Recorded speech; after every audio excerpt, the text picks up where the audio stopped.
Johnny Health from Health, and you're watching Spotlight Report.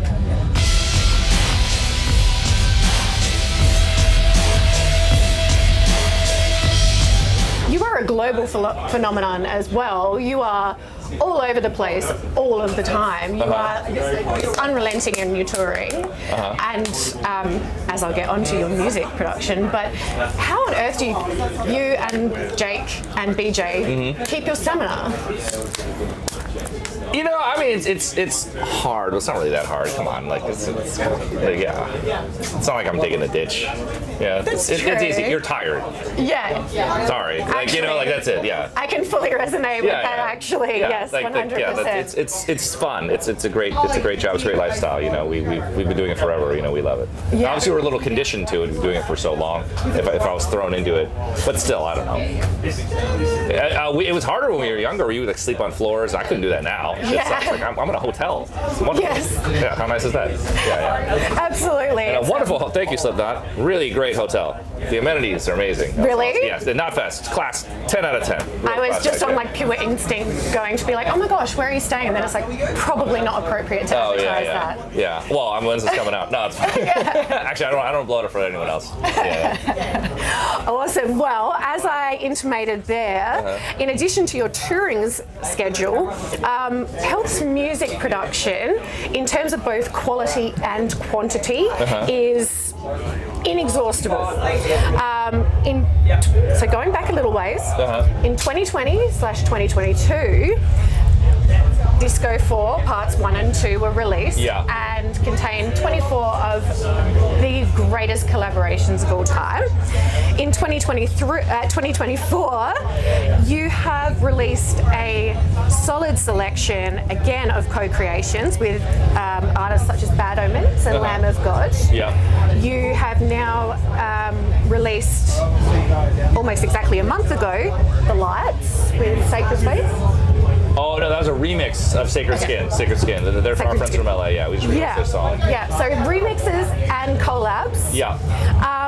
Question: are you planning to collate these new releases into part 3? So all of these ones recently kind of all have their own home, and the ones that are loose will have their own home if they aren't loose already. So right now we are about 85% done with our new album that will be coming out this year, and then we want to start the collaborations again, and we'll do Disco 5, and so all the new stuff will feature in there. But we have more surprises, which I can't say, where some of these other stuff will be announced also for this year. So basically we have a lot of music coming out. You always do. Yeah. Yes. Yeah, we don't want to let our foot off the gas right now. Yeah, absolutely. Absolutely. I'm very, very excited about that, and I know several people who will be too. On one of your collaborators particularly, and this is going back a ways to Disco 4, the indescribably amazing Trent Reznor. Oh, of course, yes. Health have spoken to the inspiration of his influence in, I guess, using the studio as an instrument in and of itself, especially to shape your music for the live experience. How has that translated with the Rat Wars material, particularly being your most modern, and has the application become more organic on and off stage? So what we're doing is with Rat Wars, obviously Nine Inch Nails and the whole genre of it, like this massive influence on Rat Wars. It's very obvious. Obviously, it's very obvious moments where we're really making that clear. But in terms of for live though, what we've noticed and we're noticing now at this Knotfest, and that's what the new album's about, is we need more firepower for these big stages. You know, so our new material is going to be the Rat Wars sound, but higher tempos and really built for these sort of things. It's a shame we didn't have them ready for Knotfest, which we should have, but still, you know, it's a learning experience. Exactly. Like, and as much as you are frequent visitors to our shorelines now, you've had such different experiences. You probably haven't.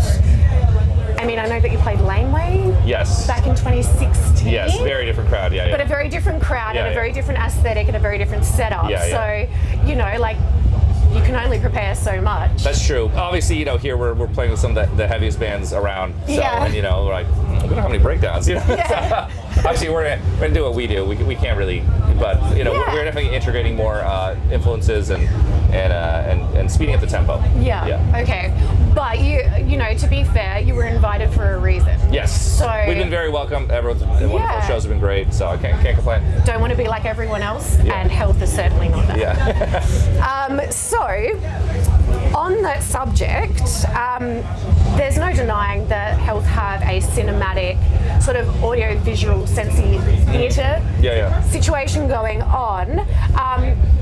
How important is the visual aspect to your band, and how do you handle direction and production, especially here at like Knotfest? Well, it's daytime here, so we're extremely limited. And normally we have a lot of lights, but we don't have any. So sadly, we just have we have an animated logo. That's about all we got here. Okay. But it's daytime. What are you gonna do? Oh, I think the only band that plays at night is Slipknot. Really, it's a little dark during day. Remember, but so that's just the nature of the beast. It's okay. But visually, our merch. We've always been into heavily branded bands with strong visual identities. All metal bands are like that.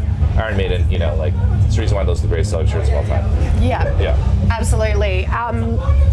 So, I can't keep you to myself for much longer, unfortunately. I do have a request to get a little sidetracked and silly, though. Okay, sure. With a few things, So, you, aside from health, have a huge role in music design for gaming and soundtracking. You also, the whole band has an affinity for anime and the Actually, like. it's just me. It's just you? Okay. The other two guys have never watched an anime in their life. Oh, really? Yeah. Okay, well, you just dominate my thoughts then. If health were to score a film, past, present, or future, which would you envision it would be and why? So the films I love their music. It's a big reason why I love them with films. Yes. So I don't want to score. I don't rescore any movie. I'm like, leave it alone. I would love a new movie that is fucking action or sci-fi. Yep. Or this, how about this Warhammer 40K series on Amazon? Give me a call. We're perfect. Yeah. I have a lot of I'm a teacher in my other life. I have a lot of young people at the moment. That's their task, is to come and tell me a new fact every day. So Coming to new what? Tell me a new fact every day about Warhammer. And just Warhammer? Yep, that's what they're really passionate about. I work in a very, very alternative education setting, and we're trying to re-engage them and show them that education doesn't just have to be boring. Well, everything in 40K is stolen from a sci-fi movie or history, so you can draw the parallels. I'm the history side of things, and hang on. It's all a ripoff, and all the designs too. They're all taken from directly, from history too. Yeah. Or movies, history movies. Awesome. Okay. Let's get that in the pipeline. If you need any ideas about creation. Oh yeah. I mean, any slave labor. Yeah. I do love 40K, but I mean that's hilarious. Your kids are spending. I mean, they're probably going home listening to these lore videos 4 hours long. I'm going to tell you stuff. Yeah. And bringing in books, it's actually pretty fantastic. Okay, next question.